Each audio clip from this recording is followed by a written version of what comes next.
चलिए मेरे दोस्त, आप लोगों का स्वागत है डबल ए एकेडमी में।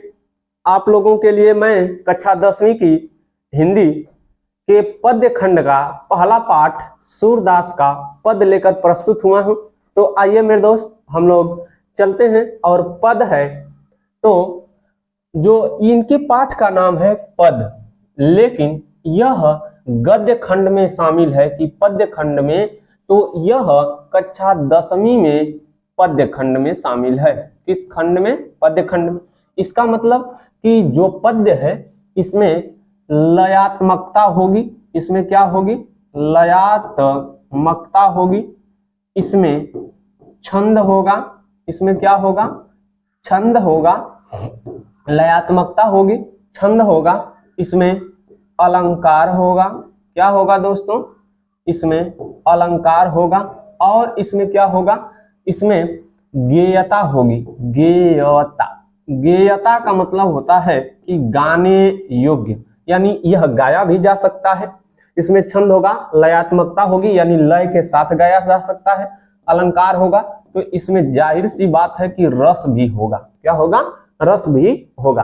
तो हम लोग इसको पढ़ने का काम कैसे करेंगे? पहली बात सुनिए, इसको पढ़ने का काम हम लोग करेंगे, इसका वाचन करेंगे। वाचन का मतलब होता है कि पहले इसको गाएंगे, अच्छी प्रकार से गाएंगे, फिर गाने के बाद इसके एक एक शब्दों का अर्थ, फिर इसके बाद एक स्थान पर एकत्रित करके उसको अपना भावार्थ में बदल देंगे। ठीक है, चलिए देखते हैं हम लोग क्या क्या हो जाएगा। पहला है कि चरण कमल बंदव हरिराई। तो अब हम लोग इसको शुरू करते हैं, किस तरह से पढ़ना है। तो आइए देखते हैं। इसको हम लोग पढ़ेंगे किस प्रकार से, वाचन करके पढ़ेंगे। वाचन में हम लोग देखते हैं क्या, चरण कमल बंदो हरिराई, जहाँ की कृपा पंगु गिरिलंग है, अंधे को सब कछु दर्शाई, चरण कमल बंदो हरिराई, जहाँ की कृपा पंगु गिरिलंग है, अंधे को सब कछु दर्शाई, बहिरो सुनय गूंग पुनि बोले, रंक चले सिर छत्र धराई, रंक चले सिर छत्र धराई, सूरदास स्वामी करुणामय, बार बार बंदो तिहि पाई, बार बार बंदो तिहि पाई, चरण कमल बंदो हरिराई, चरण कमल बंदो हरिराई, अविगत गति कछु कहत न आवे, अविगत गति कछु कहत न आवे, ज्यों गूंगे मीठे फल को रस, अंतर्गत ही भावे, अविगत गति कछु कहत न आवे, परम स्वाद सब ही सुनिरंतर, अमित तोष उपजावे, मन वाणी को अगम अगोचर, सो जाने जो पावे, रूप रेख गुण जाति जुगति बिनु, निरालंब कित धावे, सब विधि अगम विचार ही तात, सूर सगुन पद गावे, सूर सगुन पद गावे, अविगत गति कछु कहत न आवे। तो मेरे दोस्तों, हमने आप लोगों को पद नंबर 1 तथा पद नंबर 2 वाचन करके बताया। हमारे साथ में आप लोग भी यदि वाचन करेंगे तो इसके अर्थ को आप कभी नहीं भूलेंगे। कारण है क्या कि जब आप उसको गा कर पढ़ते हैं, लयात्मकता के साथ पढ़ते हैं, तो वह अच्छी तरह से आपके दिमाग में, मस्तिष्क में बैठ जाता है। ठीक है, तो चलिए मैं इसका अब अर्थ बताता हूं। अर्थ क्या बताना है कि चरण कमल बंदव हरिराई, जाकी कृपा पंगु गिरिलंघे, अंधे को सब कछु दर्शाई, बहिरे बहिरे सुने गूंग पुनि बोले, रंक चले सिर छत्र धराई, सूरदास स्वामी करुणामय, बार बार बंदव तिहि पाई। प्रस्तुत पद में सूरदास ने भगवान श्री कृष्ण के चरण रूपी कमल की वंदना किए हैं, और इसमें या इस पद में उन्होंने भगवान श्री कृष्ण के चरणों की वंदना करते हुए कहते हैं कि अब इसमें आपको लिखना क्या रहता है, तो ध्यान से सुनिए। इसमें आपको पहले लिखना होता है संदर्भ। पहला क्या लिखेंगे आप लोग? संदर्भ लिखेंगे। क्या लिखेंगे? संदर्भ। दूसरा वाला आपको क्या लिखना रहता है? प्रसंग लिखना है। संदर्भ, प्रसंग। तीसरा वाला आपको क्या लिखना रहता है दोस्तों? व्याख्या। तो चलिए देखिए, संदर्भ में क्या लिखेंगे आप लोग? प्रस्तुत पद्यांश। यह पद्य है, इस कारण पद्यांश। प्रस्तुत पद्यांश हमारी पठित पाठ्य पुस्तक हिंदी के पद नामक शीर्षक से अवतरित है या लिया गया है, जिसके रचयिता या जिसके कवि सूरदास जी है। ठीक है, यह तो हो गया संदर्भ। अब प्रसंग में क्या लिखना है? प्रसंग में किसका वर्णन सूरदास कर रहे हैं, बस इसी के बारे में बताना है। प्रसंग में आप लोग बताइएगा कि प्रस्तुत पंक्ति में सूरदास अपने प्रियतम भगवान श्री कृष्ण के कमल रूपी चरण या कमलवत चरण की वंदना करते हुए कहते हैं कि, बस डैश दीजिएगा, अब व्याख्या में लिखिएगा उसको। चलिए व्याख्या में क्या करना है कि कमल और चरण कमल बंदव हरिराई, मैं भगवान के चरण रूपी कमल की वंदना करता हूं। चरण रूपी कमल की क्या करता हूं? वंदना करता हूं। किसके? भगवान श्री कृष्ण की। हरि माने भगवान, भगवान श्री कृष्ण के चरण रूपी, कमल रूपी चरण की वंदना करता हूं। मैं भगवान श्री कृष्ण के कमल रूपी चरण की वंदना करता हूं। दूसरी पंक्ति में कहते हैं कि जाकी कृपा, पंगु माने लंगड़ा, जाकी माने जिसकी, कृपा माने कृपा से या दया से, पंगु माने लंगड़ा व्यक्ति, गिरी माने पहाड़ को, लंघे माने लांघ जाता है। जिनकी कृपा से लंगड़ा व्यक्ति भी पर्वत को लांघ जाता है। अगली पंक्ति में कह रहे हैं कि अंधे को सब कुछ दर्शाई, तथा अंधे व्यक्ति को सब कुछ दिखाई देने लगता है।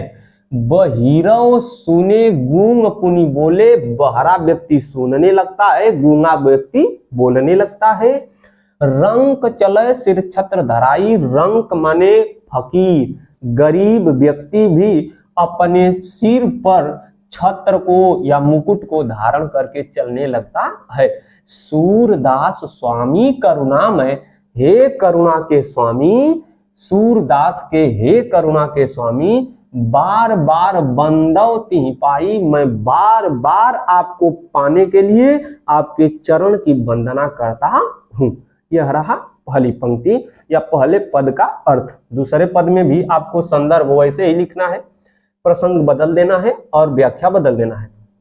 चलिए देखिए, देखना है क्या कि अविगत गति कछु कहत न आवे, ज्यों गूंगे मीठे फल को रस अंतर्गत ही भावे। चलिए इसमें हमको देखना है क्या, हमको प्रसंग देखना है। संदर्भ एक बार बता दिए, अब पूरे पाठ में संदर्भ एक ही रहेगा, प्रसंग आप बदल सकते हैं। तो प्रसंग इसका सुनिए, प्रसंग क्या रहेगा इसका? तो इसका प्रसंग रहेगा कि प्रस्तुत पद्यांश में या प्रस्तुत पद में कवि कहना चाहता है कि सगुण नहीं, प्रस्तुत पद्यांश में या प्रस्तुत पद में कवि निर्गुण और सगुण ब्रह्म, निर्गुण और सगुण ब्रह्म की व्याख्या करते हुए अपने सगुण ब्रह्म को किस प्रकार से उचित समझा है उसका वर्णन करते हुए कहते हैं कि डैश व्याख्या में लिखिए। क्या व्याख्या में हो जाएगा कि अविगत गति कछु कहत न आवे, अविगत गति कछु कहत न आवे, ज्यों गूंगे मीठे फल को रस अंतर्गत ही भावे। अविगत गति कछु कहत न आवे, ठीक है। आइए, अविगत गति कछु कहत न आवे, अविगत गति कछु कहत न आवे, इसका अर्थ हम लोग देखते हैं क्या हो जाएगा। चलिए चलिए देख क्या रहे थे कि अविगत गति, अविगत का अर्थ होता है निराकार। अविगत का अर्थ क्या होता है? निराकार। इसका मतलब बिना आकार का, निराकार। अविगत का अर्थ क्या होता है? निराकार, मतलब बिना आकार का, ठीक है। अविगत का अर्थ क्या होता है? तो अविगत का अर्थ होता है निराकार, यानी बिना आकार का या अज्ञात, जिसका कोई ज्ञात न हो या जिसका कोई पता न हो। तो अविगत गति कछु कहत न आवे, निराकार ब्रह्म की गति, गति माने अवस्था या गति माने दशा, उसकी कुछ दशा पता नहीं है। कछु कहत न आवे, मुझसे निराकार ब्रह्म या निराकार या जिसका कुछ पता न हो उसकी गति मुझसे कही नहीं जा रही है। किस प्रकार से नहीं कही जा रही है? तो आगे बता रहे हैं कि ज्यों गूंगे मीठे फल का रस, जिस प्रकार से गूंगे व्यक्ति को मीठे फल का रस अंतर्गत ही भावे, जिस प्रकार से गूंगा व्यक्ति मीठे फल के रस को अपने अंतर मन में ही ग्रहण कर सकता है, जान सकता है, वह दूसरों को बता नहीं सकता है। उसी प्रकार से आगे देखिए, परम स्वाद सब ही सुनिरंतर अमित तोष उपजामे। परम माने महान, स्वाद माने आनंद, सबही माने सभी लोग, सु माने अच्छी प्रकार से, निरंतर माने लगातार। परम स्वाद कह रहे हैं कि निर्गुण ब्रह्म के उपासक जो होते हैं उन्हें लगातार संतोष मिलता है, उनको प्राप्ति होती है ईश्वर की। लेकिन किस प्रकार से? जिस प्रकार से गूंगे व्यक्ति को होती है, निराकार, न जिसका आकार है, न देह है, न कुछ है, न किस उसके स्थान का पता है, न कुछ पता है, उसको मैं किस प्रकार से बता सकता हूं? उसी प्रकार से यह है जिस प्रकार से उसमें आपको अमित माने अधिक संतोष तो मिलेगा, लेकिन आप उसका वर्णन कहीं पर कर नहीं सकते हैं। मन बानी को अगम अगोचर सो जाने सो पावे, ठीक है। मन बानी को अगम अगोचर, ठीक है। मन बानी, देखिए, मन बानी को अगम अगोचर, मन और बानी से वह अगम है, वहां पर जाया नहीं जा सकता है। अगोचर माने इंद्रियों से परे है। सो माने वही, जाने माने जानता है, जो माने जो, पावे माने पावे, जो उसको पाता है वही जानता है और कोई दूसरा उसे जान नहीं सकता है। किसको? निराकार ब्रह्म को। आगे देखिए, रूप रेख गुण जाति जुगति बिनु। रूप नहीं है, कुछ रेख नहीं है, उसकी रेखा नहीं है, उसके गुण कुछ नहीं है, न उसकी जाति है, न उसकी जुगति है। जुगति बिन, रूप रेख, न उसका रूप है, न रेख है, न जाति है, न जुगति है, जुगति है।